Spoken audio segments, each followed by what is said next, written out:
C'est vraiment un geste voulu par l'adulte, d'une grande violence, avec la tête du bébé qui va dans tous les sens et qui entraîne, d'une part, ça peut entraîner un saignement par rupture des veines qui vont du cerveau au crâne, et ça peut entraîner des pauses respiratoires, voire des arrêts respiratoires et lésions cérébrales par manque d'oxygène. Les parents sont peu informés sur ce sujet-là et sur leur potentialité à pouvoir secouer un bébé. Tout adulte en contact des pleurs prolongés et inconsolables d'un bébé, qui peut être une situation potentiellement très stressante et qui vont les amener dans un moment d'épuisement, souvent de solitude, à une perte de contrôle. Peu importe les classes sociales et peu importe le lien à l'enfant. Ça pourrait être aussi très bien une assistante maternelle, un proche, quelqu'un de la famille.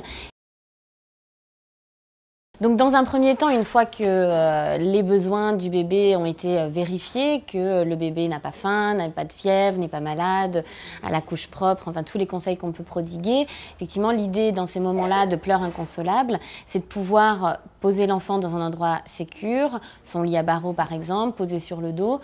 et ensuite de sortir de la pièce pour se calmer et essayer de souffler un petit peu. Dans un deuxième temps, il s'agit déjà de chercher de l'aide à l'extérieur. Alors, soit en s'appuyant sur son réseau de soutien, un réseau de soutien formel, qui peuvent être notamment les professionnels, donc la PMI, son médecin traitant, puis un réseau de soutien qui est plus informel, qui est plus les amis, la famille, les voisins.